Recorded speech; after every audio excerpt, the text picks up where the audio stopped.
దివ్యాంగుల ఇళ్లను కూడా కూల్చేసిన పోలీసులు సీఎం సోదరుడు తిరుపతి రెడ్డి ఇంటికి ఎందుకు వెళ్లలేదని ప్రశ్నించారు. పెద్దోళ్లకు ఒక న్యాయం, పేదోళ్లకు ఒక న్యాయం అని మండిపడ్డారు.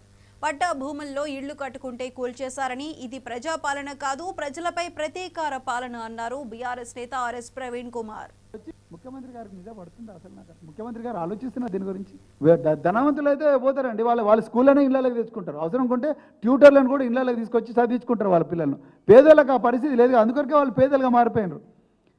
యూనిఫామ్ వేసుకున్న అమ్మాయి పుస్తకాలు ఏరుకుంటుంటే ఎట్లా చూస్తాను వాళ్ళ పరిస్థితి ఎంత? ఎందుకు వచ్చింది అసలు? వాళ్ళు వచ్చి ప్రభుత్వ స్థలాల్లో భూములు వేసుకునే పరిస్థితి ఎందుకు వచ్చింది? పట్టాలు ఇచ్చిండ్రు కదా ఇంతకుముందు. మాజీ మంత్రి శ్రీనివాస్ గౌడ్ గారు క్లియర్గా చెప్పిండ్రు, పట్టాల భూమి కదా అది.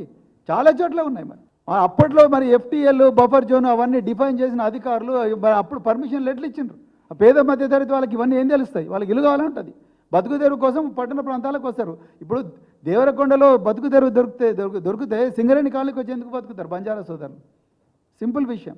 సింగరేణి కాలనీకి వస్తున్నారు, వచ్చి ఆ రేకుల షెడ్లలో బతుకుతున్నారంటేనే చాలా క్లియర్గా అర్థమైతే అక్కడ జీవితం లేదు, ఇక్కడ జీవితం బాగుంటుందని ఆశతో వస్తారు.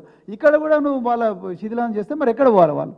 Then show the alternative land, show the alternative space to live, then show them alternative accommodation, and then show them alternative comfort. Then treat them as if they are your own brothers and sisters.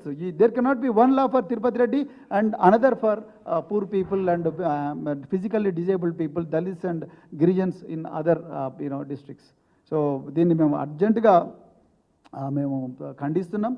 ఇది ప్రభుత్వం అలాంటివి మానుకోవాలి.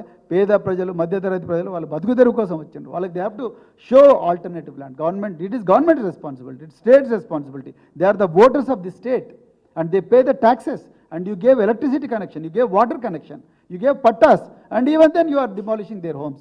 So and then you are not giving opportunity. అసలు opportunity ఇవ్వడం లేదు. Opportunity ఇవ్వకపోతే మరి వాళ్ళు ఎట్లా కోర్టుకి ఎట్లా పోతారు? కోర్టుకు పోవడానికి డబ్బులు ఉండవు వాళ్ళ దగ్గర. కోర్టుకి ఎవరి దగ్గర పోవాలో తెలియదు, ఎట్లా పోవాలో తెలియదు. వాళ్ళ గోస ఎట్లా ఉంటుంది కోర్టు. సో చాలా ఘోరం. నేను అందుకొరకే చెప్తున్నా, మళ్ళీ రిపీట్ చేసి, మై లాస్ట్ స్టేట్మెంట్. ప్రజాపాలన కాదు, ఇది ప్రజల మీద